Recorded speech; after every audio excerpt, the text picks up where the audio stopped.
de cada región en el mundo entero. Así que el día de hoy vamos a adentrarnos al estudio todavía de los profetas de Dios para inmediatamente, hasta donde el tiempo nos permita, entrar de lleno al tema de las religiones. Tengo en mis manos, y con mucho gusto se los puedo proporcionar a los que les interese, un temario. Todos los que vamos a la escuela, los que ya están en la universidad o en estudios de posgrado, el profesor o la escuela te entrega un temario. El temario es como el mapa a donde vamos a dirigir nuestro curso para estudiar determinada materia. Tengo en mis manos el temario que se estudia en uno de los institutos de educación superior más prestigiados del mundo, de México, y que tiene incluso un reconocimiento internacional. Me refiero al Instituto Tecnológico Autónomo de México, el ITAM. El ITAM es una escuela privada de enseñanza superior y de estudios de posgrado que se caracteriza por ser de las más prestigiadas instituciones educativas, insisto, en México, y de ahí han salido prominentes economistas. Principalmente es una escuela con un énfasis en la economía muy importante. Han salido ya de ahí algunos expresidentes de México, y la mayoría de los que trabajan en el Banco de México, en la Secretaría de Hacienda y Crédito Público o en el Servicio de Administración Tributaria han estudiado en esta escuela. Les quiero enseñar el temario porque en el mes de mayo del 2020 comienza un diplomado en religiones del mundo. Y es impresionante que instituciones no cristianas abordan el tema que estamos desarrollando aquí sobre las religiones, y obviamente no se estudian todas las religiones registradas en el mundo. Sería imposible que en un diplomado se estudiaran todas las religiones registradas en el mundo. Es un fenómeno propio de la naturaleza humana el ser eminentemente religiosos, como decía Carlos Marx, por ejemplo. En este temario, y por cierto son diplomados carísimos, la inscripción en el mes de mayo del 2020, la pura inscripción para estudiar este diplomado en el ITAM, la pura inscripción cuesta 8,500 pesos. Más aparte, hay que cursar los 5 módulos que están aquí en el plan de estudios, y cada módulo cuesta 9,200 pesos. Entonces, si tú quieres ir a estudiar al ITAM religiones, pues tienes que tener la solvencia económica para pagar 8,500 pesos de inscripción y 9,200 pesos tu módulo. Y muchos se quejan del ITI, imagínense nada más. Bueno, quiero darles a conocer cuál es el plan de estudios en el ITAM. Por ejemplo, el módulo 1 es abordar el estudio de la religión indígena mesoamericana. Interesante que si formamos parte de México en América, el ITAM tenga dentro de su plan de estudios estudiar las generalidades de todo el fenómeno religioso de los indígenas. Hoy en día se vuelve a recobrar un poco este fenómeno religioso, sobre todo cuando vemos en los medios de comunicación todavía algunos grupos indígenas de cómo queman incienso, de cómo hacen prácticas totalmente ajenas, desde luego al cristianismo, son prácticas paganas. Ellos tienen que estudiar mucho la postura de los dioses como la Coyolxauhqui, el nacimiento de Huitzilopochtli, el sacrificio del copil, y todo esto que se estudia en este diplomado cuando analizas las religiones mesoamericanas. El módulo 2 estudia el budismo. el budismo, todo el contexto histórico religioso del budismo, los arios védicos, el ritualismo, los movimientos ascéticos, ortodoxos y heterodoxos del budismo, las 4 verdades nobles, la biografía de Siddhartha Gautama, el budismo de Extremo Oriente, el budismo tibetano, el budismo moderno de la India, el budismo occidental. Y el budismo es una religión atea, no creen en un ser superior. Desde luego se estudia dentro del módulo del budismo los libros religiosos que abrazan todos aquellos que comulgan con este grupo religioso llamado el budismo. También en el módulo número 3 se estudia en el ITAM ni más ni menos que el judaísmo. El judaísmo, la cuestión filosófica, la cuestión histórica del patriarcas, la salida de Egipto con el Éxodo, se estudia la Torá, se estudia todo el Tanaj. Son términos que todo estudiante del Antiguo Testamento ya sabe cuando tú estudias un poco sobre la historia del judaísmo. En el ITAM además te enseñan el Mishnah, el Talmud y otros libros religiosos de literatura rabínica. Aquí se dan los nombres de algunos personajes interesantes de estudiar como Baal Sheom, el David Ben Gurión, Martin Buber, Rav Kook, Moshe Mendelssohn, etcétera. Todo eso se estudia en el diplomado cuando abarcan el judaísmo. También en el 5º módulo del ITAM se estudia el Islam. El Islam, desde también su origen histórico, Mahoma, su contexto histórico y religioso, se estudia a los sunis y se estudia a los chiitas, movimientos que hay dentro de la religión islámica. Se estudia también el Imperio Otomano entre el sultanato y el califato, la expansión y el sincretismo del Islam en el occidente, la crisis del Islam en el siglo XX, el debate contemporáneo que hay actualmente en el seno del Islam, la mujer, el papel que juega el movimiento feminista en el Islam, también es estudiado en este módulo de religiones del mundo. Y por supuesto, en el ITAM se estudia en el módulo número 4 el cristianismo. Y cuando se estudia el cristianismo, ellos estudian por supuesto a Jesús de Nazaret.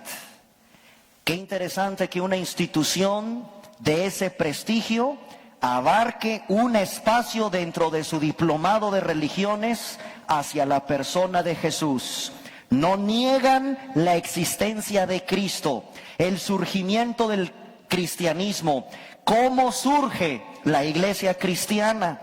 Y obviamente, conforme uno estudia la historia del cristianismo, es obvio que van a tener que estudiar qué religión se fundó en el año 325 por el emperador romano Constantino I el Grande. Y me refiero a la religión católica apostólica romana, que tiene su origen en el año 325 y que se terminó de consolidar por medio de otro emperador romano llamado Teodosio I el Grande, quien en el año 381 después de Cristo convocó al segundo concilio de Constantinopla. Y a partir de ahí, de estas fechas y de estos emperadores, Roma no ha muerto. Se perpetuó hasta el día de hoy en una religión que se llama la Iglesia Católica Apostólica Romana. Así que bueno, aquí está el temario por si a alguien les interesa estudiarlo. Lo voy a dejar en un momentito aquí terminando la conferencia por si alguien le quiere sacar copias y quiere estudiar, y ya te estoy ahorrando unos bastantes buenos pesitos por si por tu cuenta quieres estudiar acerca de las religiones. En esta serie a mí me llama mucho la atención algo. Hace algunos años yo tuve la oportunidad de ir a este diplomado no estaba como coordinador académico el doctor Carlos Gutiérrez Lozano, que es el coordinador de este diplomado. Este prominente filósofo es licenciado en filosofía por la Universidad Pontificia de México, maestro en teología por la Facultad de Teología Católica de la Universidad de Innsbruck, en Austria, esto es de Austria. Es doctor en filosofía por la Universidad Iberoamericana, también de la Ciudad de México, profesor de tiempo completo en el Departamento de Estudios del ITAM. Actualmente investiga la filosofía de la religión de John Henry Newman y Ludwig Wittgenstein precisamente en la Universidad de Innsbruck. Como ustedes pueden ver, son connotados doctores en filosofía, doctores en historia, etcétera, etcétera, quienes dirigen este diplomado. Si yo te entrego este diplomado, te vas a percatar de algo. No se enseña cuál es el origen de las religiones. Y cuando yo estuve en el ITAM, precisamente en este diplomado, lo primero que hice cuando revisé este temario fue hacerle una pregunta, en ese entonces a otro coordinador académico, y le pregunté que me dijera cuál es el origen de las religiones. Ni el budismo, ni el islam, ni ninguna otra de las religiones que se estudian en el diplomado te da respuesta. Entonces, yo le dije que cuando se llegara al aspecto del cristianismo, deberíamos considerar cómo para nosotros los cristianos hay una evidente narración bíblica de dónde surge el fenómeno religioso. Y la respuesta lo da ni más ni menos que el libro del Génesis. Cuando el hombre fue creado a imagen y semejanza de Dios, la Biblia dice que el pecado rompió, nos desligó, nos desunió de nuestro Creador.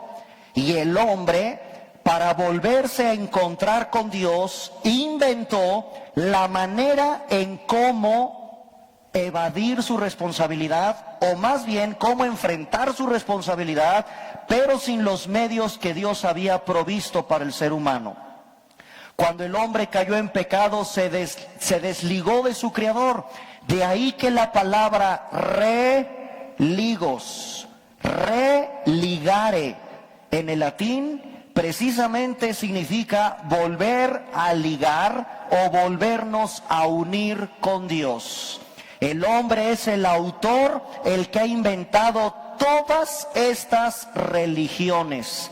Y conste que en el diplomado del ITAM no estudian espiritismo, liberalismo, mormonismo, adventismo, testigos de Jehová, ciencia cristiana, unicidad, positivismo, solo Jesús, nueva era, teología de la liberación o el hinduismo.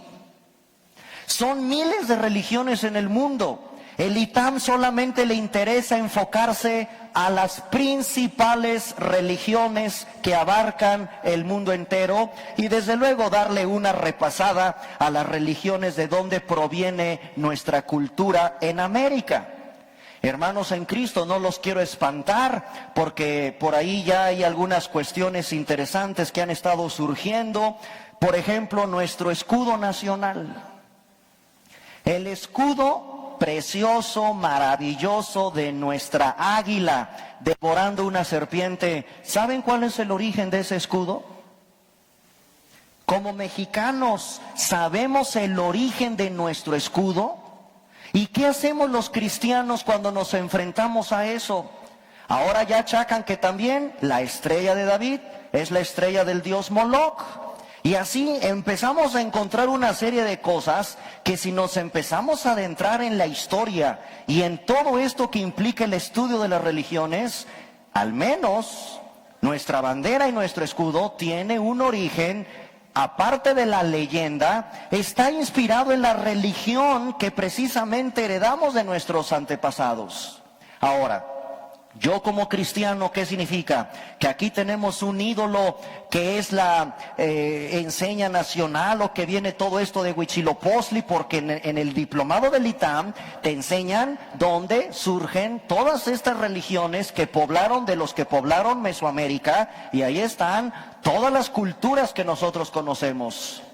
Si yo me pongo un poquito estricto y a la manera bíblica, yo puedo perfectamente decir que a mí no me causa ningún problema el escudo de mi querido país, porque dice Isaías 40:31 que los que esperan en el Señor levantarán alas como ¿quién?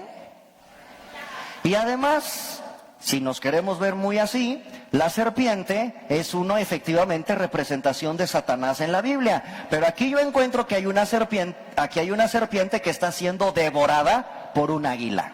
Entonces ya la salvamos. Y en cuanto al Maguen David, el Maguen David es interesante estudiar su historia. Si tú cruzas cada uno de los puntos de los dos triángulos que conforman este hexagrama, te vas a encontrar con los 12 espacios que son las 12 tribus de la nación de Israel. Además, hay mucha enseñanza interesante del origen, como también hay una leyenda. El escudo de México tiene una leyenda, el escudo de la estrella de David también tiene una leyenda. Tenemos que estudiar y adentrarnos con profundidad para defender, como decía el apóstol Pablo en Efesios capítulo 4, vamos a abrir rápido nuestra Biblia en Efesios capítulo 4, versículo 14, lo que la palabra de Dios nos enseña con respecto a todos estos aspectos en el tiempo tan peligroso en que nosotros vivimos. Y quiero que noten lo que dice el libro de Efesios capítulo 4, versículo 14. Efesios 4:14. Para que ya no seamos niños fluctuantes, llevados por doquiera de todo viento de doctrina, por estratagema de hombres que para engañar emplean con astucia las artimañas del error. Aquí hay un versículo clave para entender por qué el cristianismo no es una religión. Y además, como le decía yo al coordinador del ITAM de este diplomado, si yo pongo la Biblia, y yo llevaba la Biblia desde luego al diplomado y le decía, a ver, y no había nadie que se atreviera a confrontarnos con la palabra de Dios.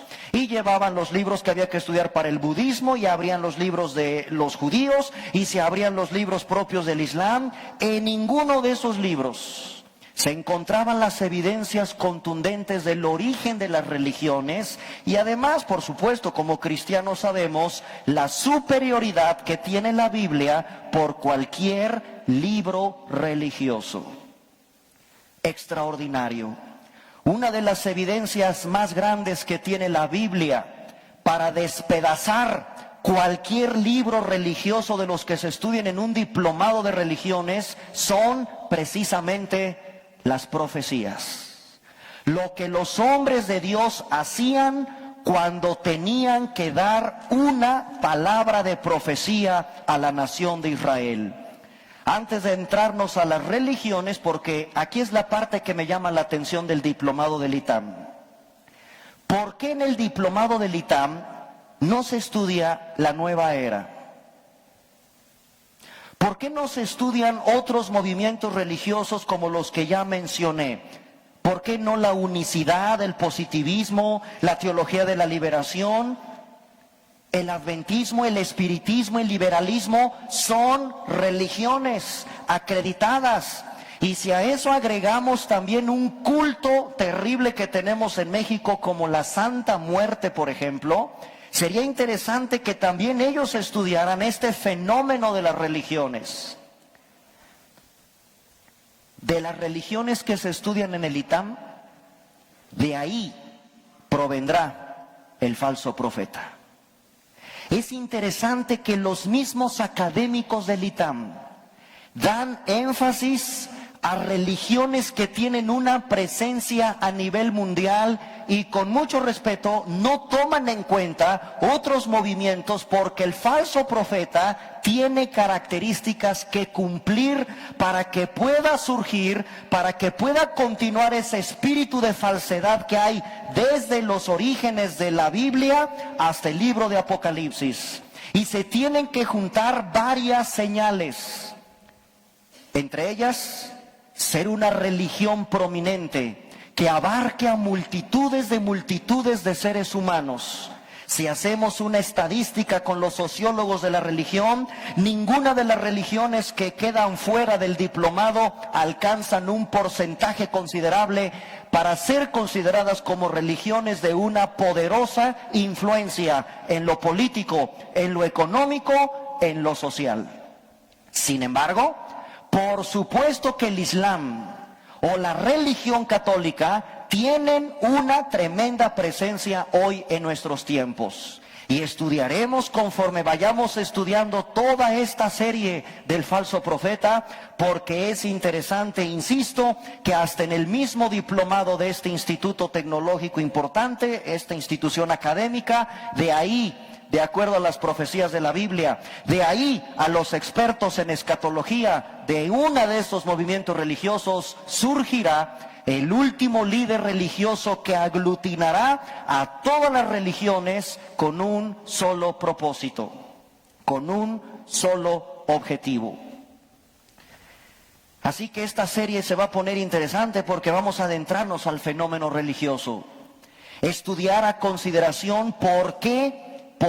Ahora yo, si estuviera aquí en el ITAM, imaginemos que ya estamos en el diplomado, yo tendría que considerar como cristiano, y yo podría participar en el diplomado dando una aportación como cristiano, diciéndole a todos los alumnos del diplomado y a los catedráticos del ITAM las 4 razones por las cuales hay religiones en el mundo. Número 1. ¿Por qué está el budismo? ¿Por qué está el islam? ¿Por qué el judaísmo? ¿Por qué el catolicismo? ¿Por qué los testigos de Jehová? ¿Por qué la teología de la liberación? ¿Por qué miles de religiones en el mundo? Respuesta número 1. Porque hay poco conocimiento del camino a la salvación. Poco conocimiento del camino que el hombre tiene que encontrar para encontrar la salvación. Número 2, señales de origen, y esto yo sé que no les va a gustar a nadie que escuche, a ningún catedrático que escuche lo que la Biblia, no yo. Y vamos a descubrir cómo la Biblia lo expresa en la primera carta del apóstol Juan, en el Nuevo Testamento. Segunda razón que debe dar un cristiano de por qué hay religiones en el mundo, la Biblia lo da en primera de Juan capítulo 5 versículo 19, porque hay señales de origen satánico para confundir al hombre. ¿Cómo dice la Biblia? Primera de Juan 5:19, sabemos que somos de Dios y el mundo entero está bajo el maligno.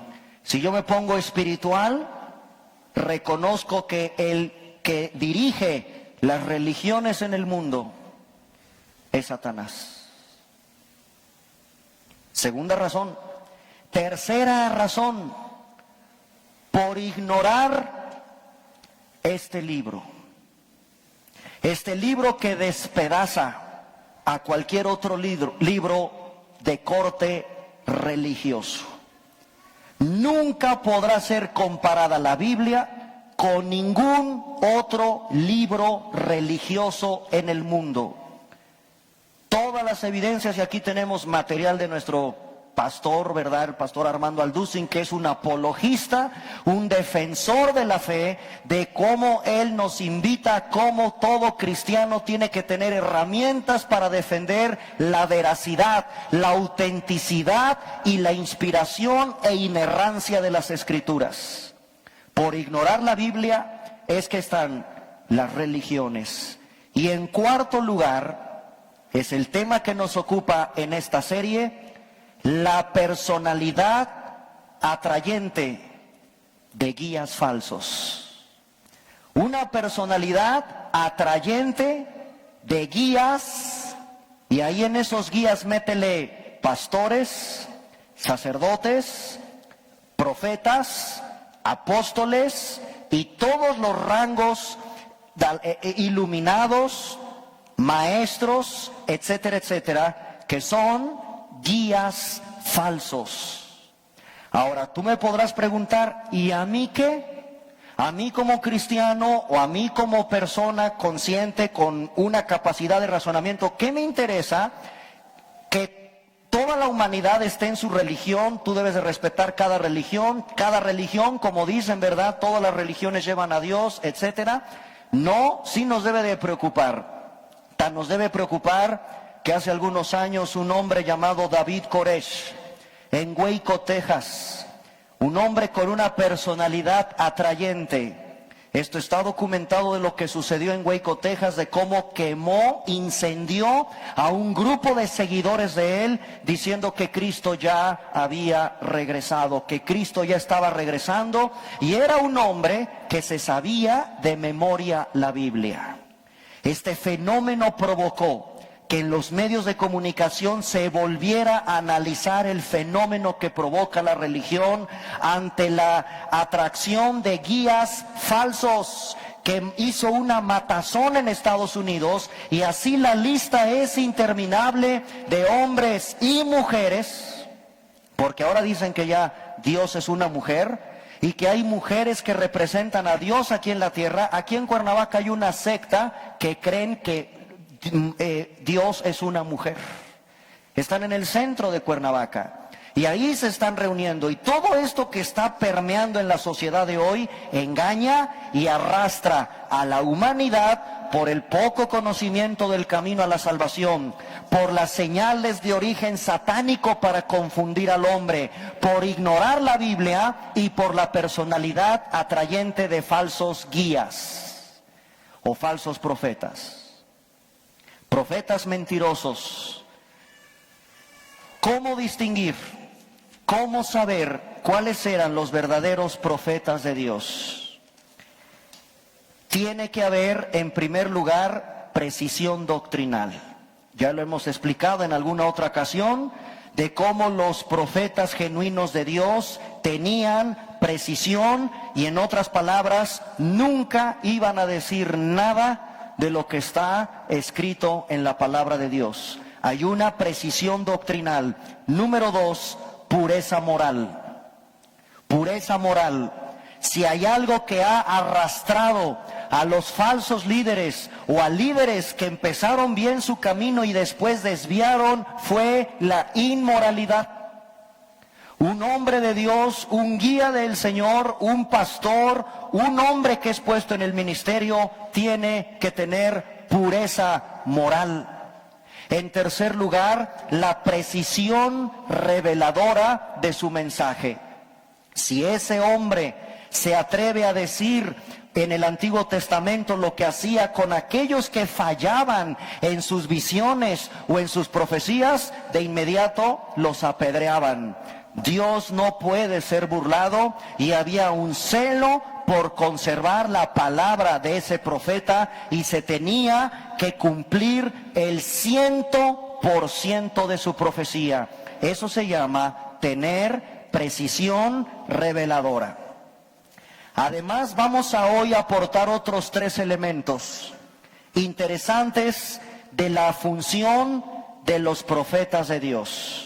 Hay 3 cosas importantes que yo estudio y que quiero compartirles de los hombres que Dios escogió, porque esto es muy interesante.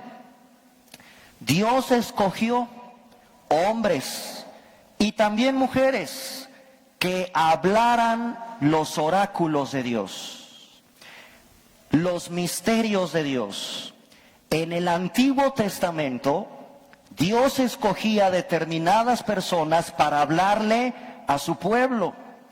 Así como Dios en su soberanía escogió al sacerdote Aarón y a sus hijos, soberanamente Él tenía que escoger un grupo de personas para que fueran sus mensajeros, sus heraldos. Vamos a ver en primer lugar qué tipo de mensaje daban los profetas de Dios. Número 1. los profetas de Israel en el Antiguo Testamento estaban bajo la ley. Y cualquiera que pretendiera quebrantar el pacto de la ley o el pacto mosaico, venía de inmediato una reprensión de parte del profeta. Eso lo podemos, por ejemplo, ver en el libro del profeta Ezequiel, del capítulo 1 hasta el capítulo 24. Era la reprensión por quebrantar el pacto mosaico.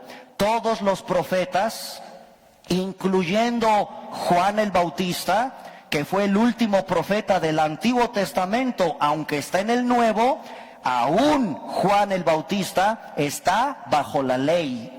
Cualquiera que pretendiera quebrantar el pacto de la ley o el pacto mosaico, de inmediato Dios levantaba profetas para reprender a su pueblo por quebrantar el pacto mosaico. Ezequiel del 1 al 24, Miqueas capítulo 1 hasta el capítulo 3, tú puedes leer la reprensión tan severa que hacían los profetas de Dios al pueblo a quien se le había entregado la ley por quebrantar el pacto mosaico. Número 2, no solamente daban predicciones a la nación de Israel.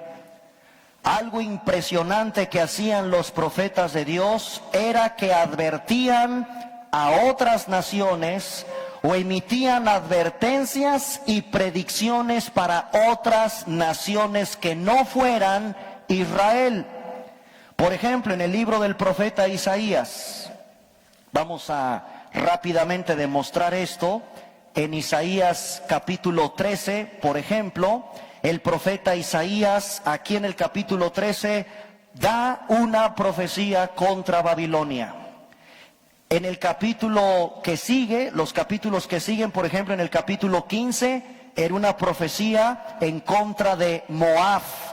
En el capítulo 17 vemos una profecía contra Damasco. En el capítulo 18 una profecía contra Etiopía. Entonces, los profetas de Dios no solamente reprendían a Israel, sino que iban más allá.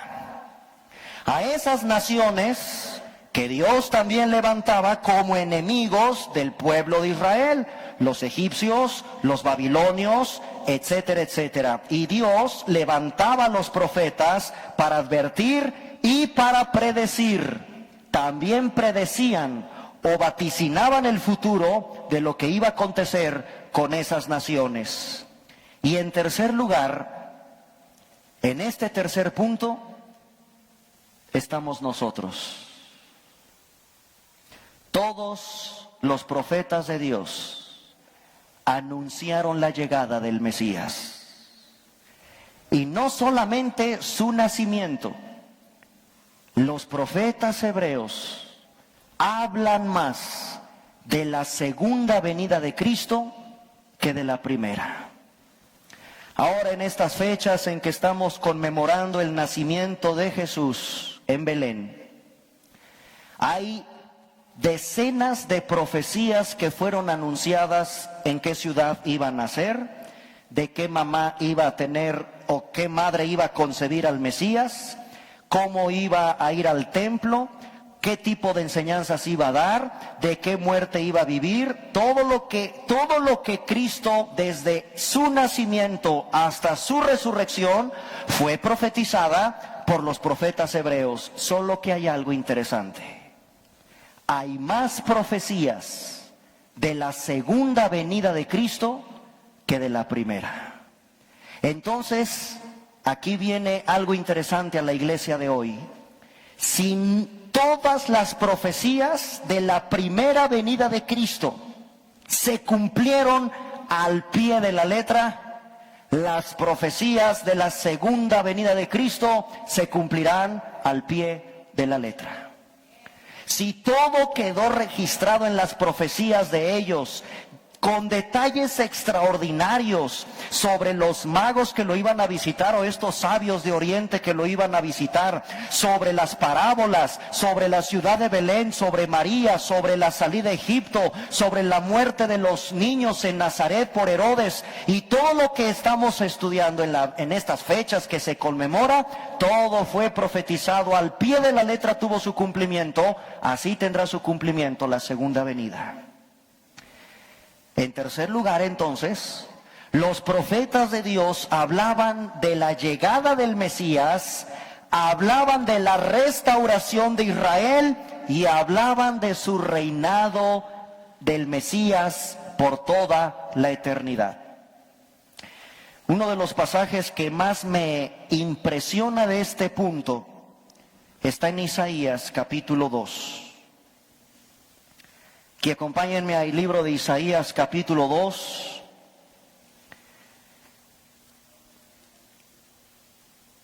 Hay hermosos pasajes en el Corán. Sí, hay muy bonitos pasajes en el Corán de los árabes, de la religión islámica. Yo no dudo que ha de haber hermosísimos pasajes en los Vedas del budismo. Debe de haber extraordinarios pasajes en la literatura judía.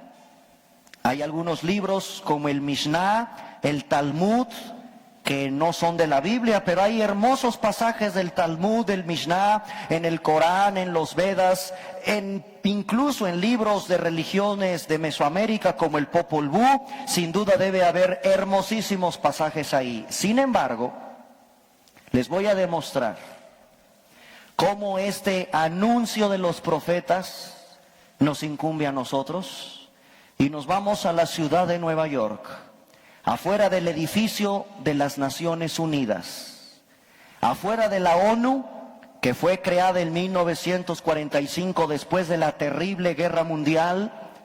Hay un pasaje de la Biblia que tiene que ver con la profecía del reino milenial de Cristo en la tierra, cuando por fin se logre la paz. No sacaron alguna bella expresión de frases maravillosas de paz de los Vedas. No, afuera del edificio de la ONU no existe ni un solo pasaje del Corán.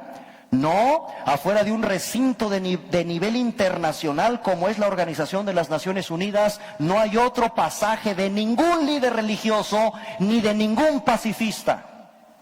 Y miren que la historia nos da cuenta de muchos hombres pacifistas: Mahatma Gandhi, Martin Luther King y tantos que pugnaron por la paz y por la paz y por la igualdad. Sin embargo, yo he creído siempre que Dios es hasta cierto punto bromista y usa su propia palabra para dejar como un recordatorio a esa humanidad que creyó que la Organización de las Naciones Unidas iba a ser el organismo internacional para pugnar por la paz y lograr la paz, y han fracasado.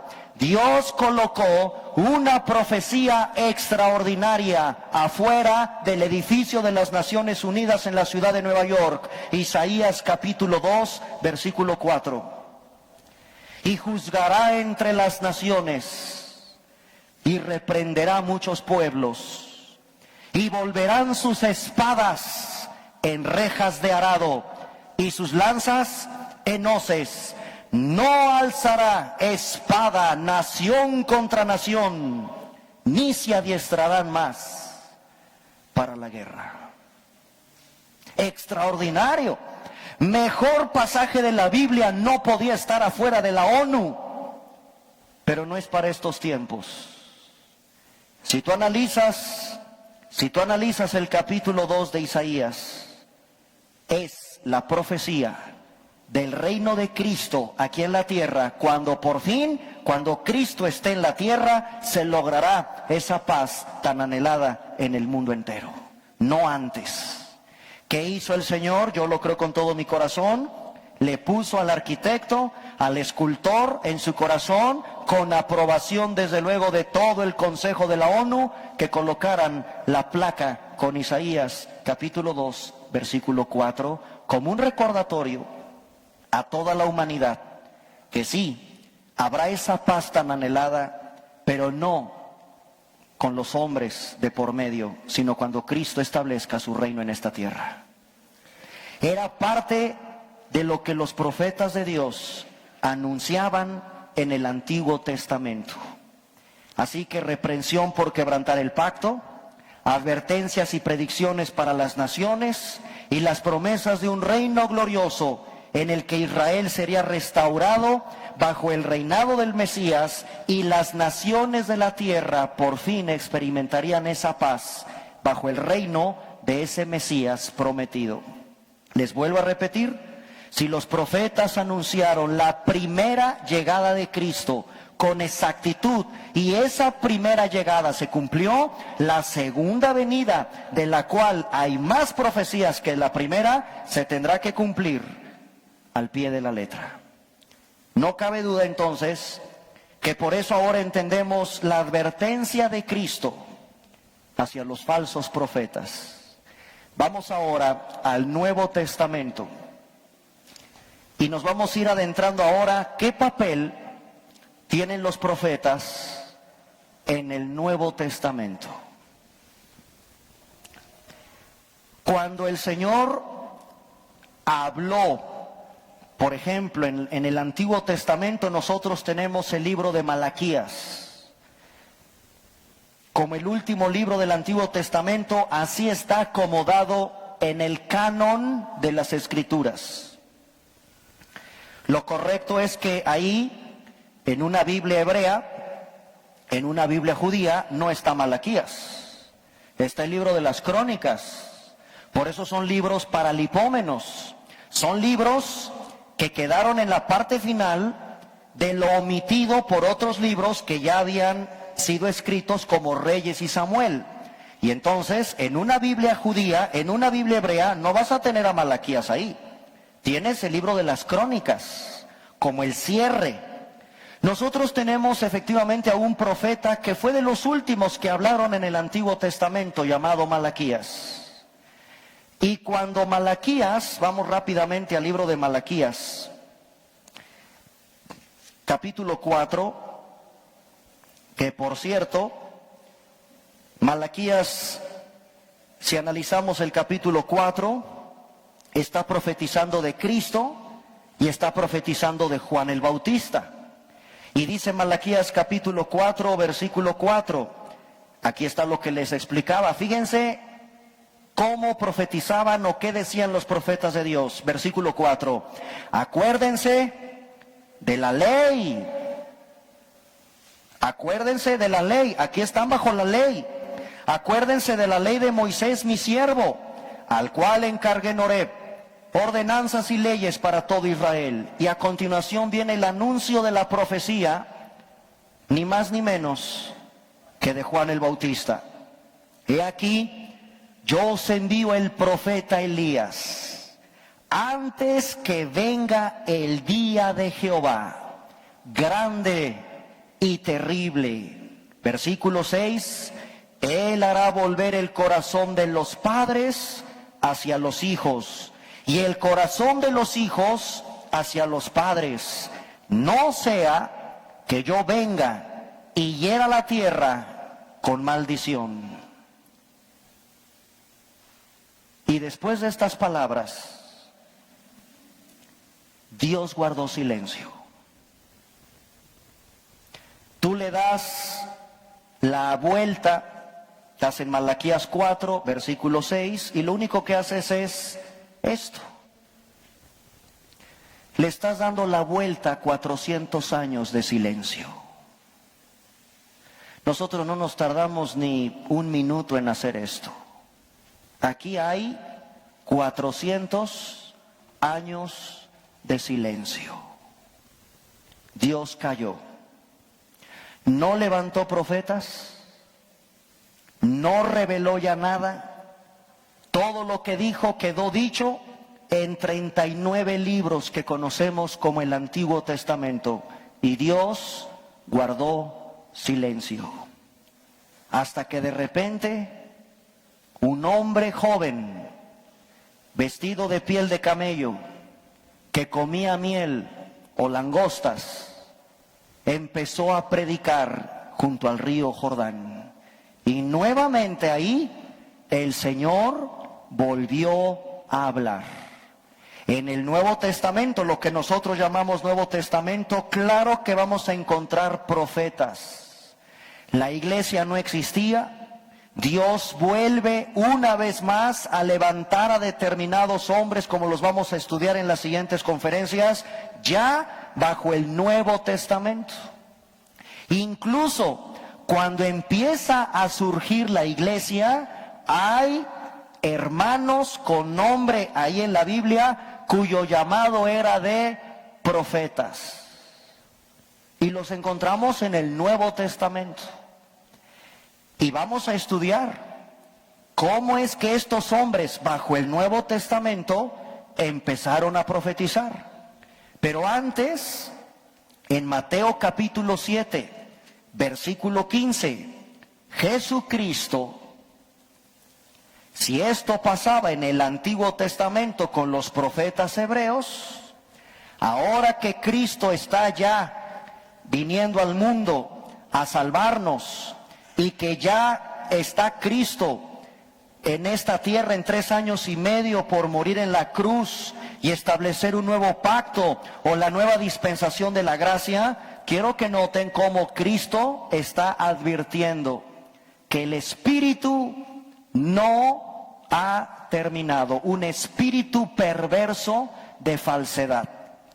Lo siguió a los profetas del Antiguo Testamento, siguió a la nación de Israel, y Cristo en Mateo capítulo 7 de Mateo versículo 15 dice: guardaos de los falsos profetas. Y quiero que noten que el falso profeta, el del Apocalipsis, tiene exactamente ese espíritu que operará en ese líder religioso. Es el espíritu que ha operado desde el Antiguo Testamento y que Cristo aquí lo vuelve a desenmascarar. Cuídense, guárdense de los falsos profetas que vienen a vosotros con vestido de oveja. Y ahí está el engaño. Vestidos de oveja, pero por dentro son lobos rapaces.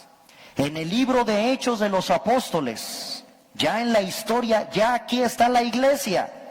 La iglesia surge en la fiesta de Pentecostés. Y en el capítulo 20 del libro de Hechos, la iglesia ya estaba formada, ya empieza la iglesia a tener auge en el mundo antiguo, en el mundo del Medio Oriente, en la tierra de Jerusalén. Lo que les he explicado, empiezan esas persecuciones que los hacen salir de Jerusalén. Pero en Hechos capítulo 20, versículo 29, el apóstol Pablo ya es aquí el apóstol Pablo, y los apóstoles de Cristo tenían que advertirle a la recién fundada iglesia, la iglesia de Cristo, que dijera, que cuidaran lo siguiente, en Hechos capítulo 20, versículo 29, porque yo sé que después de mi partida entrarán. Hermanos, el ataque del diablo siempre va a ser contra la iglesia. Entrarán en medio de vosotros lobos rapaces que no perdonarán al rebaño, y de vosotros mismos se levantarán hombres que hablasen cosas perversas para arrastrar tras sí a los discípulos. Fíjense qué tremenda advertencia. Esto a cualquiera en la época del cristianismo primitivo le tenía que poner en alerta. Hoy tal parece que la iglesia de Cristo no está discerniendo quiénes son esos lobos rapaces, que desvían la doctrina de la palabra de Dios. Por eso nunca se te debe de olvidar precisión doctrinal, pureza moral, precisión reveladora. Si tú tienes perfectamente entendido qué es la precisión doctrinal, y sabes cómo logras esa precisión doctrinal, cuando te discipulas, cuando estudias Biblia, Cuando estudias Biblia, como les decía al principio de esta serie, ¿cómo le hacen en los cajeros de los bancos para identificar un billete falso? Usan el verdadero, el verdadero, el verdadero, el verdadero, el verdadero, el verdadero. Cuando le llega en la caja un falso, de inmediato lo detectan. Así un cristiano, en la medida en que trabajas con lo verdadero, con lo verdadero, con lo verdadero, con la sana doctrina, con lo que dice la Biblia, con lo que enseña la Escritura y no fuera de la Escritura, precisión doctrinal, no vas a ser arrastrado por ninguna herejía. No vas a ser arrastrado porque conoces la palabra de Dios. Cuando en su momento estudiemos, por ejemplo, brevemente el origen de la secta de los Testigos de Jehová, el problema de Charles Russell, de este fundador de esta secta, es que él empezó con el cristianismo, pero no encontraba respuestas a algunos temas, por ejemplo, en el tema del infierno. ¿Qué hizo él? Le dijo adiós a su pastor, empezó a juntar un grupo de personas y a decirles que la idea del infierno no era bíblica, que el cielo no era real, que el infierno no era real, y empezaron ellos a tergiversar las palabras de la Biblia. Es interesantísimo. Hay libros completos que te explican cómo fue distorsionada la Biblia de esa secta. Tremenda. Interesantísimo cómo estos hombres tergiversaron la palabra de Dios. Y hasta el día de hoy, ustedes lo saben, es una secta que va en crecimiento porque no paran en las calles, de puerta en puerta, en los puestos de periódicos, en los puestos del autobús, ponen sus revistas, ponen su estante y están esperando a cualquiera de ustedes o cualquier persona que se acerque a platicar con ellos. Deberías acercarte a hablarles del Evangelio, no tengas miedo. A mí en mis clases que les doy a mis hermanos del Instituto Teológico, siempre les digo que tienen que saber Biblia, aprender estudios bíblicos, discipularse, porque qué tal si te sacan que el infierno es una prosopopeya. Ellos dicen que la historia de Lucas, del rico y Lázaro, no es una historia real. Los testigos de Jehová dicen que eso es una prosopopeya. Y si un cristiano no paga el precio de discipularse, de estudiar la Biblia, de estudiar las figuras literarias, no vas a saber contestarle a un testigo de Jehová y te van a confundir porque no te has discipulado. Te pregunto rudimentos y ni te lo sabes. Cuando dice Hebreos es de niños. El cristiano que no sabe rudimentos, preocúpate. Si tienes 1 año, 2 años, 3 años de cristiano y no me sabes contestar en orden, cuáles y en dónde están fundamentados los rudimentos de la doctrina de Cristo, vas a ser arrastrado por muchas herejías brutales, bárbaras. Por ejemplo, aquí les enuncié un grupo que se llama Solo Jesús. Pregunta, ¿en nombre de quién bautizas? ¿En el nombre de Jesús o en el nombre del Padre, del Hijo y del Espíritu Santo? Porque los de Solo Jesús enseñan que en Hechos de los Apóstoles y que en otros libros de la Biblia, principalmente en Hechos, solo se bautizaba en el nombre de Jesús. Y por eso ese movimiento se llama Solo Jesús. ¿Qué les contestas? ¿Parece verdad? ¿Parecen bíblicos? ¿Parece correcto? Están en un error. Primer error. Nunca se obtiene doctrina de un libro histórico. Nunca se obtiene doctrina cristiana de un libro histórico. ¿Y cuál es el libro histórico de la Biblia? Hechos. Toda la doctrina de la iglesia está en las cartas de los apóstoles. Todo lo que quieres saber del bautismo está en Hebreos 6 como parte de los rudimentos de la doctrina de Cristo.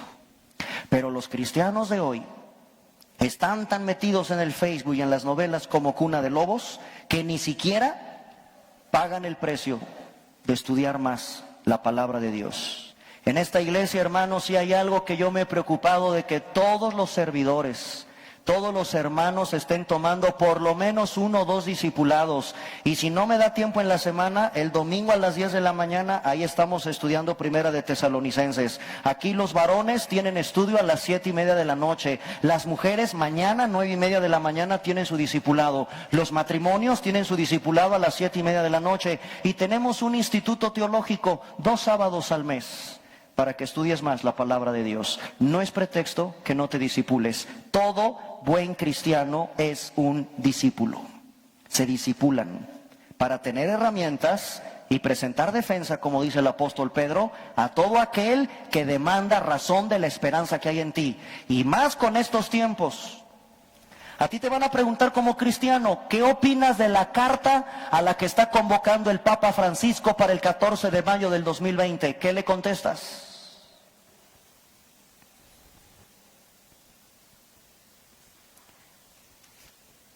Vamos a terminar con qué significa hoy, aunque vamos a retomarlo esto en el Nuevo Testamento, y hoy cómo opera esto de la profecía.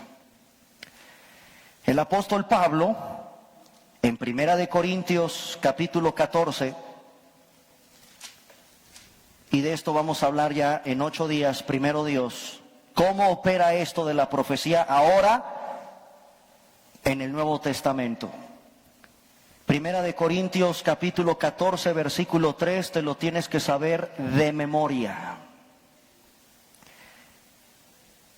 La palabra, todo lo relacionado con profecía o profetizar, sigue en el Nuevo Testamento. Pero la Biblia le da una especial atención ahora a lo que significa profetizar. Primera de Corintios capítulo 14, versículo 3. Pero el que profetiza habla a los hombres para 3 cosas: edificar, exhortar y consolar. ¿Se dan cuenta que ya no es el futuro? Si alguien se atreve a decir, Cristo viene el 15 de mayo del 2035, el Señor me ha revelado y me ha mostrado yo como profeta, estás mal. No puedes atreverte a decir algo, porque la Biblia dice que el que va a profetizar, y vamos a estudiarlo eso con más detenimiento la próxima, ¿qué significa ahora profetizar? Y vamos a tener que estudiar la profecía como ministerio para saber si hoy en día hay o no profetas. 2, necesitamos estudiar los dones, el don de profecía. Y 3, estudiar el energema de la profecía. Son 3 cosas diferentes. Una cosa es el ministro, la persona que se ostenta como profeta. Vamos a ver si hoy existen. 2, vamos a analizar qué significa el don de la profecía, porque es un don del Espíritu Santo. Y número 3, también es un energema o una operación del Espíritu Santo. Si tú como cristiano no sabes qué es un carisma y qué es un energema, nos vemos en 8 días. Para que sepas qué significa hoy, bajo ya teniendo la revelación completa de la Biblia, que alguien te diga, tengo una palabra profética para ti, o te voy a profetizar, pues para saber a qué te vas a enfrentar, porque hoy abundan por todos lados los profetas y los apóstoles. ¿Y nosotros qué hacemos? ¿Es bíblico? ¿No es bíblico? ¿Qué dice la palabra de Dios? No qué digo yo. Vamos a estudiar esos temas en la próxima conferencia y les repito, les dejo aquí el temario interesantísimo de lo que se estudia en el ITAM de religiones del mundo. Vamos a ponernos de pie, por favor, vamos a orar.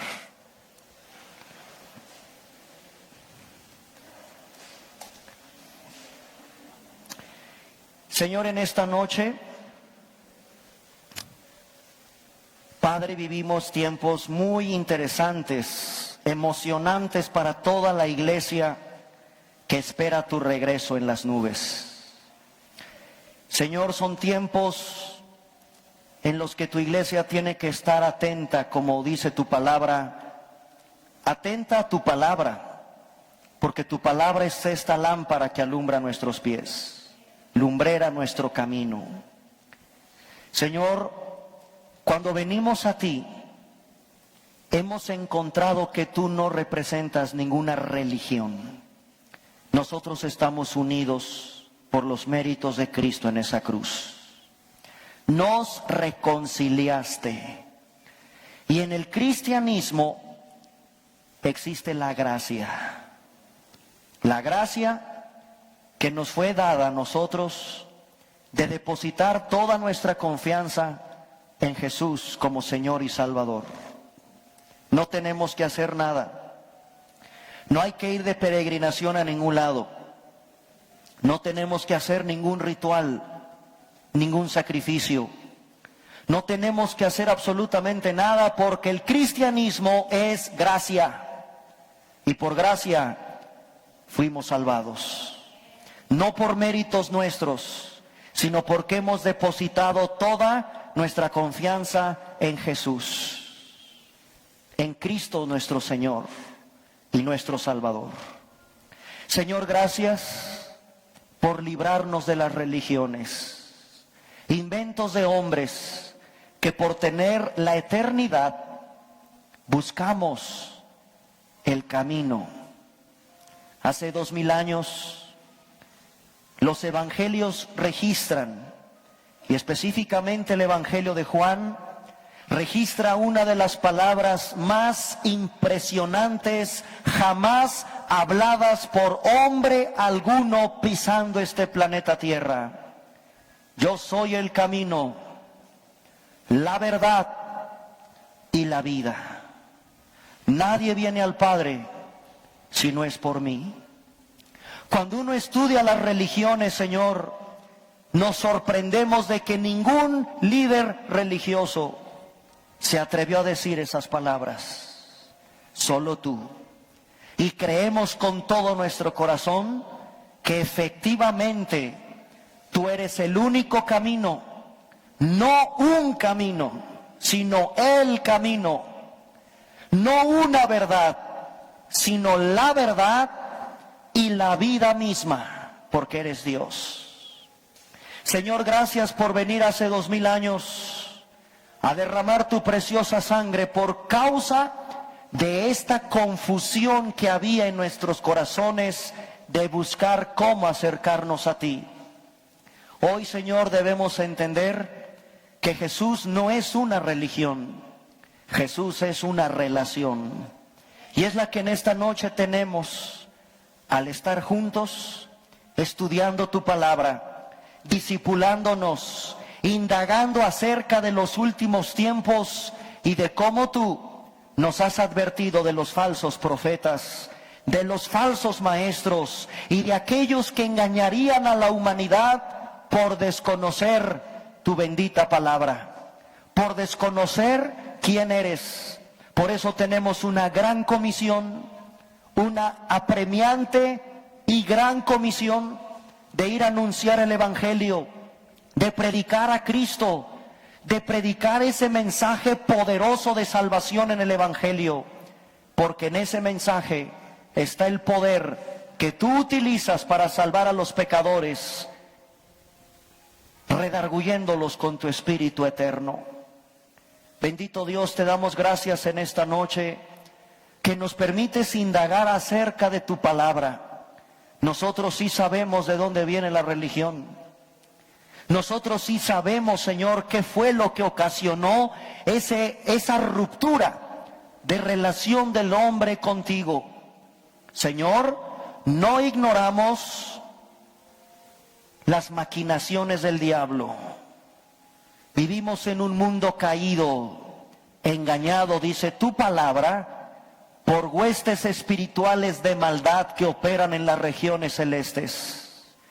Pero tu iglesia, Señor, vive en luz. Y tenemos en la Biblia esta brújula que tú nos dejaste. para no inventar cosas que tú no enseñaste, para andar haciendo o enseñando algo que no está mostrado en tu palabra. Tu palabra es completa, está perfecta, en ella está la total y absoluta revelación que necesitamos para nuestra vida. Ahora, si tú me pides, Señor, que dé un mensaje que sea para exhortar, para edificar y para consolar, porque usamos tu palabra, te bendecimos en esta noche por este mensaje. Bendito Dios, danos carga por las almas de aquellos que viven perdidos en su religión, y muchos que ni siquiera creen en ti, creyendo que el mundo tiene solución a sus problemas, creyendo que cuando mueran, ahí terminarán sus problemas. Y la vida, cuando tu palabra es clara, prepárate para encontrarte con tu Creador.